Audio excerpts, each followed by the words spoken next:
Hello dear sir, आप सबका very very welcome है आपके प्रिय चैनल मैथमेटिक्स आर के सर में। प्यारे बच्चों, जैसा कि पिछले वीडियोज में आप लोगों को त्रिकोणमिति के कुछ सवालों पे चर्चा किया गया था और मैंने व्हाइट बोर्ड पे पूरा सुव्यवस्थित लिख दिया, आपको दिख भी रहा होगा कि क्लास 10 का मैं त्रिकोणमिति यानी ट्रिग्नोमेट्री इंग्लिश में बोलते हैं, प्रश्नावली याद हो 1 का हम लोग प्रश्न दूसरा क्वेश्चन दूसरा पे चर्चा करने वाले हैं। बगल में उसका फिगर एक दे दिया है, मैंने बना दिया है और किताब में बुक में भी आप देख सकते हैं इसको फिगर 8.13 लिखा है, आकृति 8.3, तो नीचे बगल में बना है, मैंने बना दिया है। क्वेश्चन ये पूछ रहा है कि tan p माइनस काट r बराबर क्वेश्चन मार्क, यानी उसी का मान पूछ रहा है। ठीक है, चलिए आइए लगाएं कैसे, पिछले से सवाल जैसे लगाए थे सेम ऐसे लगाएंगे। इस त्रिभुज में आप देख रहे हैं 90 अंश का चिन्ह बना है आपको दिख रहा है, तो सीधे से दिख रहा है। और ये हमेशा यह आपकी भुजा हमेशा कर्ण होती है, क्या होती है? कर्ण होती है, जिसको इंग्लिश बोलते हैं हाइपोटेनुस। और यह भुजा आपका हमेशा लंब होता है और यह भुजा नीचे वाला आधार होता है। ठीक है, तो देख रहे हैं कि कर्ण और लंब दे दिया, नीचे वाला क्या नहीं दिया है? आधार। तो सीधे सीधे आप लिखेंगे पाइथागोरस प्रमेय से। क्या लिखेंगे? पाइथागोरस प्रमेय से। ठीक, लिख दिए। अब आधार का मान निकालिए।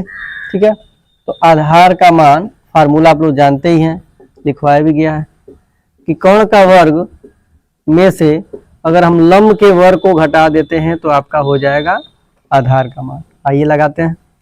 कर्ण का मान कितना है आपका? 13, तो 13 का वर्ग लिख देंगे और माइनस लंब कितना है? 12 का वर्ग। फिर लगाइए, 13 का वर्ग होता है 169 और 12 का वर्ग होता है 144। क्लियर? और 169 में से 144 घटा देते हैं तो बच जाएगा आपका 25 और 25 का वर्गमूल हो जाएगा 5, यानी आधार का मान कितना आ जाएगा? 5। क्लियर हो गया? अब आधार का मान निकल गया, दो मान निकालना, tan p और काट r। तो पहले tan p का मान निकालिए और उसके बाद काट r का मान निकालिए और उसके बाद आप यहाँ क्वेश्चन में tan p minus cot r निकालेंगे। आइए देखते हैं कैसे निकालेंगे। tan p, tan का मतलब होता है tan थीटा। tan थीटा क्या होता है? लंब बटा आधार। क्या होता है? लंब बटा आधार। और काट बराबर होता है, इसी का उल्टा होता है आधार बटा लंब। पहले तो हम फार्मूला लिख लेंगे, हम हिंदी में लिख रहे हैं, आप लोग इंग्लिश में भी उसको लिख सकते हैं। बेस अपान परपेंडिकुलर लिख सकते हैं या परपेंडिकुलर अपान बेस। ठीक है भैया। अब एक चीज हम बताए थे, यही ध्यान देना है, यहाँ पे जो कोण देता है उसी के हिसाब से हम लगाते हैं। ठीक, P दिया है तो P देखिए, P यह दिया, तो P के सामने वाली भुजा को हम क्या मानेंगे? लंब। क्या मानेंगे? लंब। तो यह लंब हो गया, तो लंब का मान 5, तो लंब कहीं आ रहा है तो यहाँ पे हम 5 भर देंगे। और आधार, जब ये लंब हो गया तो आधार क्या हो जाएगा?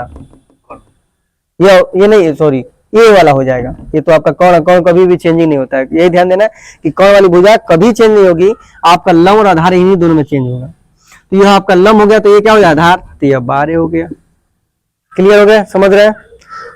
फिर उसी तरह इसमें ध्यान देना, ये कह रहा है कॉट r, कह रहा है r, r कहाँ? ये दिख रहे हैं, और r के सामने भुजा का लंब, लंब दिख ही रहा है, लंब है, ये आधार है, तो इसमें कोई मतलब समझना, मतलब इसके सामने वाला लंब मानेंगे। तो आधार, तो आधार क्या हो जाएगा? 12 यहाँ हो जाएगा। ठीक, क्या हो जाएगा?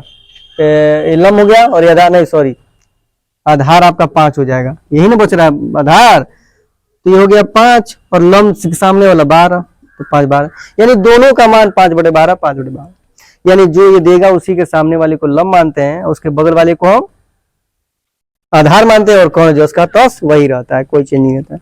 अब मान रखिए, tan p का मान आ गया 5/12 और काट r का मान आ गया p 5/12, दोनों का मान सेम सेम। 5/12 में से 5/12 खत्म हो गया, कट गया, 0 0 आंसर है।